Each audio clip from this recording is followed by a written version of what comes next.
Olá, amigos, muito boa tarde. Hoje é dia 20 de maio, mais um bloco aqui das informações sobre as eleições da CACI. Hoje estamos com quase 30% de votantes, isso é muito bom do público total. Ontem eu estive também observando os debates e me parece que a gente começou a andar em círculos, ou seja, as respostas às questões técnicas elas estão se exaurindo de ambos os lados. Isso agora nos remete para outras questões, né, no processo decisório, a gente vai estar discutindo isso logo à frente. O importante é saber o seguinte: sim ou não, nós vamos ter uma batalha pela frente.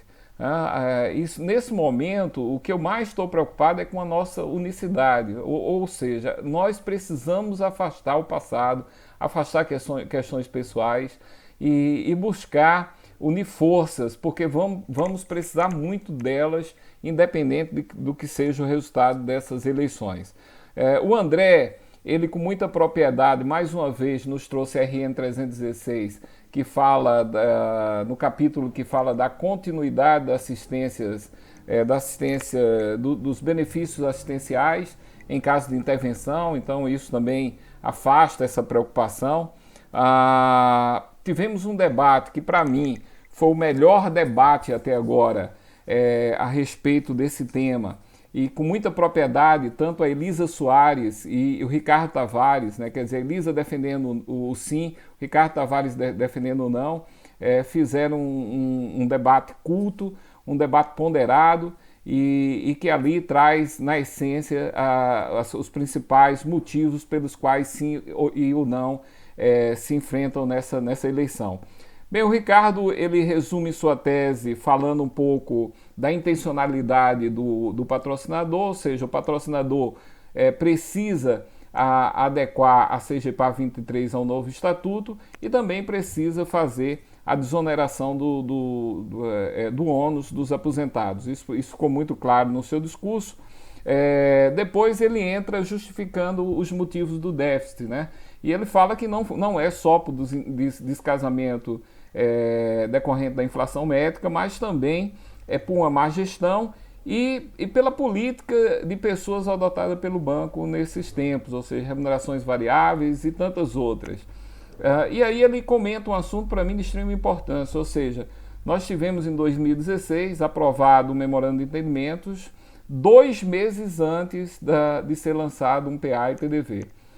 Isso provocou um desequilíbrio nas contas futuras, que hoje a gente é um dos motivos pelos quais a gente está voltando a discutir esse tema, e que eles não tinham conhecimento 2 meses antes desse motivo. A pergunta que eu faço agora é o seguinte: tendo o governo anunciado aí a autorização para fazer PDV em 8 empresas, 2 delas por motivos estratégicos ainda não declinados, e tendo nós, no Banco do Brasil, 8.500 pessoas ou aposentados ou próximas da aposentadoria pelo INSS, será que não teremos um novo PDV, cujo PDV, PA, vai ter um impacto nas despesas futuras? Será que isso foi contabilizado no nosso simulador, nessas negociações? É uma dúvida que eu deixo para as entidades justificarem. Por outro lado, eu fiquei pensando assim: se exauridos os motivos técnicos pelos quais nós rebatemos as propostas que evidenciam o sim, porque muitas pessoas persistem nessa posição. E aí eu fui buscar explicação numa ciência na heurística, ou seja, algo que ajuda todas as ciências aí, desde econômicas, na psicologia, para fazer essa justificativa. Ou seja, todas as vezes que nós temos um problema complexo para tomar uma decisão, nós recorremos, nosso cérebro é meio preguiçoso e recorre a alguns fatores. O primeiro deles diz respeito à experiência, né? O quanto nossa experiência impacta nisso.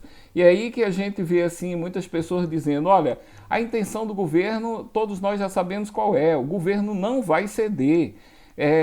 Se a gente não aprovar, vai ficar fácil privatizar. Quer dizer, o banco não está nem lutando por isso.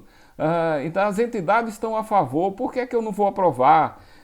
Eu acredito nas entidades, né? Por que esticar a corda? Então esse tipo de experiência nos leva a uma decisão muito fácil, sem mergulhar a fundo no problema.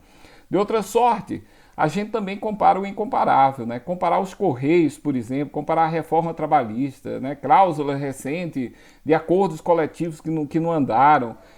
Tudo isso não dá para trazer em comparação direta quando o assunto é vida. E já afirmamos isso, o porquê ocorre com decisões, o que ocorre com decisões judiciais quando o assunto é vida, nos vídeos que já publiquei antes e também nos debates. E aí, por último, tem a questão do apego. Ora, quando você ama a entidade, quando você ama o banco, né, quando você tem uma dívida de gratidão, você tende a votar sim. E eu quero lembrar para todos que o amor sempre matou a razão. O amor sempre matou a razão. Então, é isso que justifica o sim para muita gente. O que eu peço que nesse momento a gente precisa fazer com que a razão mate o amor. Isso é exclusivamente para o caso da Cassi. Me parece que a gente precisa inverter esse conceito sob pena de prejudicar o próprio patrocinador e a própria Cassi. Ou seja, a gente vai estar estimulando uma ineficiência e a gente vai estar provocando cláusulas trabalhistas, né, um déficit trabalhista, né, acumulado, um passivo trabalhista para o futuro. Então, essa é por isso que eu penso. E para finalizar, eu queria dizer que a única coisa que pode nos unir, é sem dúvida a nossa história, a história de cada um de nós.